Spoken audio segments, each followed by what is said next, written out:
MP study YouTube channel पर आपका स्वागत है। मैं दीपक कुमार। जैसा कि आप जानते हैं, इस पर्टिकुलर वीडियो के बाद पीएनएसटी एग्जामिनेशन लगभग 100 डेज के बाद कंडक्ट होगी।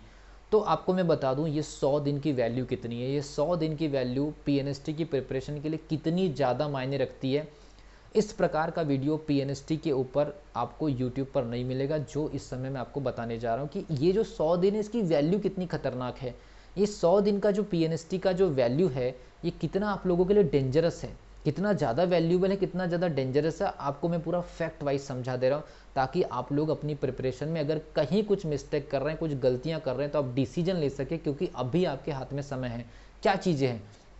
100 डेज प्रिपरेशन प्लान मैंने बता दिया, लेकिन ये 100 डेज की वैल्यू अब बताने जा रहा हूँ आपको। जैसे कि पता है कि जून में आपका एग्जामिनेशन होने जा रहा है, जून में आपका एग्जामिनेशन, जून के फर्स्ट वीक में आपका एग्जामिनेशन होने जा रहा है। जुलाई के हो सकता है कि फर्स्ट वीक या सेकंड वीक में इसका रिजल्ट आ जाए या लास्ट में आ जाए।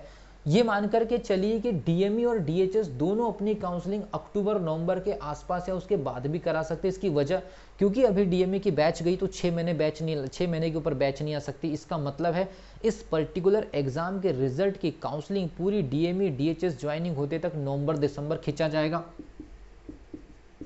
अगर आपका सिलेक्शन इस साल इस पर्टिकुलर एग्जामिनेशन में होता है तो नवंबर दिसंबर तक आप पीएनएसटी की प्रिपरेशन के इस झंझट से बाहर हो जाएंगे और आप डीएमई या डीएचएस पे कहीं ना कहीं ट्रेनिंग कर रहे होंगे। अब बात करते हैं इससे दूसरी उल्टी हुई कि अगर किसी स्टूडेंट का नहीं, बहुत बड़ी मात्रा में स्टूडेंट का सिलेक्शन नहीं होगा, उनके लिए क्या अलर्ट है। अभी आप प्रिपरेशन जोन में, किसी का सिलेक्शन और किसी का रिजेक्शन कंफर्म नहीं है, लेकिन जिनका सिलेक्शन होगा वो इस पर्टिकुलर ईयर के आखिर तक ट्रेनिंग सेंटर या डीएचएस या डीएमई लगभग पहुंच जाएंगे इस एग्जामिनेशन के वजह से।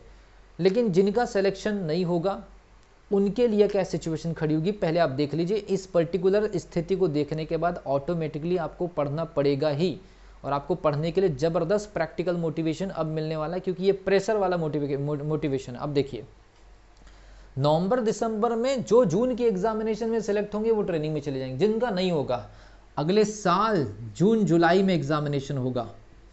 अब ये किसी के द्वारा ये कह दिया जाए कि फिर से पिछला वाला रुका हुआ दिसंबर में एग्जामिनेशन हो जाएगा, पहले ही बता दूं, ऐसी कोई अफवाह अगर कोई फैला रहा तो सबसे पहली चीज़ तो झूठ बोल करके आपको फिर किसी दूसरे ट्रैक पर ले जाने की कोशिश कर रहे होंगे।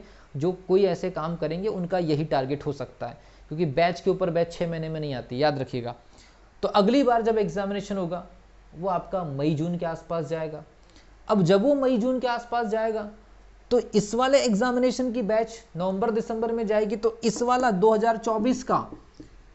2024 का जो एग्जामिनेशन होगा वो जून में, तो उसका जो बैच आएगा वो आपका नवंबर दिसंबर में जाएगा। तो जिन स्टूडेंट को ये 100 दिन की वैल्यूज अभी समझ में नहीं आ रही है, किसी के बताने से, किसी के बोलने से आकर्षित होकर के बेवजह का कुछ भी डिसीजन ले रहे हैं, अगर किसी वजह से उनका इस साल सिलेक्शन नहीं होता, चाहे वो हमारे ऑनलाइन के स्टूडेंट अगर हमको देख रहे होंगे, मैं आप लोगों को भी बता दे रहा हूँ, अगर आप किसी के बहकावे में आ गए, किसी की सुनी सुनाई बातों में आ गए, बेवजह की किसी के प्रचार प्रसार में फंस करके प्रिपरेशन में फंस गए, और अगर कहीं 2 नंबर 3 नंबर 4 नंबर की वजह से भी आपकी प्रिपरेशन में कहीं कुछ कमी रह गई और आपका सिलेक्शन नहीं हुआ, नेक्स्ट ईयर आप एग्जामिनेशन देने जाएंगे जून के 2024 में, और फाइनली अगर आपका सिलेक्शन वहाँ होता भी है तो आपको सिलेक्शन की प्रोसेस में ट्रेनिंग सेंटर तक पहुँचते तक नवंबर दिसंबर 2024 तक लग जाएगा। पूरी प्रोसेस जो है आपकी जून से लेकर के अगले साल, इस साल के जून से अगले साल के नवंबर दिसंबर तक, वो 18 महीने से 20 महीने की हो जाएगी, और ये 3 महीने और है। इसलिए इस 3 महीने को पूरी तरीके से ताबड़तोड़ तरीके से मेहनत करिए, जितना आपसे हो सकता है, जितना आप मेहनत कर सकते मेहनत करिए। अदरवाइज आप तैयार रहिए फिर से कोचिंग के जेब में पैसे डालने वाले से, कोचिंग वालों के जेब में पैसे डालने के लिए तैयार रहिए, फिर से आप सेल्फ स्टडी करने के लिए तैयार रहिए। 18 फिर से अगर सिलेक्शन हुआ तो फिर से 18 महीने का वेट करने के लिए तैयार रहिए। ये सब चीज़ों से अगर दूर रहना है तो ये 100 डेज पूरे प्रॉपर अवेयरनेस के साथ, प्रॉपर डायरेक्शन के साथ आप पूरी मेहनत करना स्टार्ट कर दीजिए। हो सकता है कि आपको ये जो बताई गई इन्फॉर्मेशन है ये आपको किसी ने बताया हो या नहीं बताया हो, लेकिन इस वीडियो को देखने के बाद आपको एटलीस्ट 100 डेज की वैल्यू पता चल गई है कि 100 डेज के अंदर आपको एटलीस्ट बहुत ज़बरदस्त मेहनत करना पड़ेगा। अगर आपने इधर उधर अगर मगर कुछ भी, यहाँ पर कुछ भी अगर आपने अपनी प्लानिंग करी और वो प्लानिंग ढंग से वर्क नहीं करी, तो आप वेट कर लीजिए इस एग्जामिनेशन के लिए 18 महीने का, फिर से बहुत अच्छी भी प्रिपरेशन रहेगी और अगले साल एग्जाम भी निकालेंगे। 18 महीने के बाद इस एग्जामिनेशन के सिलेक्शन में फंसेंगे आप नेक्स्ट ईयर तक के। तो मिलता हूँ अगली वीडियो में, तब तक के लिए wish you all the best.